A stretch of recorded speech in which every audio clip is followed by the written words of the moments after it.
नमस्कार मित्रांनो, आज ओझर येथील विघ्नेश्वराच्या दर्शनासाठी आपण जाणार आहोत। लेण्यांद्रीपासून 20 किमी अंतरावर हे गणपतीचे विघ्नासुर राक्षसाला पराभूत केले म्हणून त्याला विघ्नेश्वर असे म्हणतात। विघ्नेश्वराचा अर्थ विघ्नांना दूर करणारा असाही होतो। पुराणानुसार एकदा अभिनंदन नावाच्या राजाने इंद्रप्रस्थ मिळवण्यासाठी यज्ञ केला। त्यामुळे संतप्त झालेल्या इंद्राने विघ्नासुराला तेथे विध्वंस करण्यास आणि यज्ञ बंद पाडण्यासाठी धाडले। विघ्नासुरने यज्ञामध्ये बाधा तर टाकलीच, शिवाय त्याने विश्वामध्ये अनेक विघ्ने निर्माण केली। म्हणून मग पृथ्वीवरील लोक ब्रह्मदेव आणि शंकर यांच्याकडे गेले। त्या दोघांनी त्यांना गणपतीकडे मदतीची याचना करण्यास सांगितले।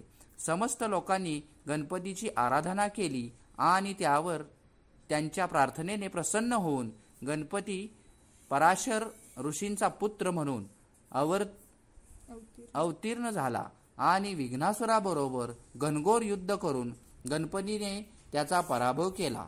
त्यामुळे लोक अतिशय आनंदित झाले आणि त्यांना इथे विघ्नेश्वराची स्थापना केली। या मंदिराच्या प्रवेशद्वारावर 4 द्वारपाल आहेत। पहिला आणि चौथ्या द्वारपालाच्या हातात शिवलिंग आहे। गणपती त्यांचे माता आणि पिता यांचा अतिशय आदर करत। या द्वारपालांच्या हातावरील शिवलिंग हेच सूचित करते की गणपतीच्या भक्तांनी सुद्धा स्वतःच्या आई वडिलांचा आदर राखला पाहिजे। देवळाच्या भिंतीवर डोळ्यांना सुखावह पाहावा वाटणारी सुद्धा चित्रे आहेत, शिल्पे आहेत। देऊळ पूर्वाभिमुख आहे। त्याच्या सभोवती भक्कम दगडी भिंत आहे। मंदिराचे शिखर आणि कळस सोनेरी आहे। मंदिर 20 फूट लांब असून मंदिराचा मुख्य हॉल 10 फूट लांब आहे। पूर्वाभिमुख गणपतीची सोंड डावीकडे आहे आणि त्यांचे डोळे माणिकाचे आहेत। रिद्धी आणि सिद्धी यांच्या मूर्ती गणपतीच्या आजूबाजूला आहेत। गणपतीच्या मूर्तीवर शेषनाग आणि वास्तुपुरुष आहे।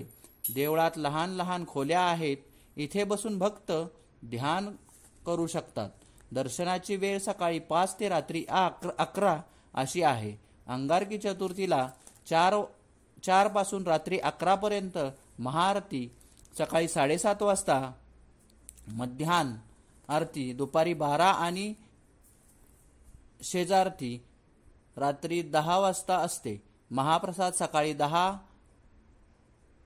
दुपारी 1 आणि सायंकाळी 7:30 ते 10:30 वाजता असतो। भाद्रपद महिन्यात गणेश चतुर्थी आणि माघ महिन्यात गणेश जयंती या दिवशी उत्सव साजरा केला जातो। कार्तिकी पौर्णिमेला दीपमाळांची रोषणाई बघण्यासारखी असते। चला तर मित्रांनो, तुम्हीही जा आणि विघ्नेश्वराचे दर्शन घ्या। गणपती बाप्पा मोरया।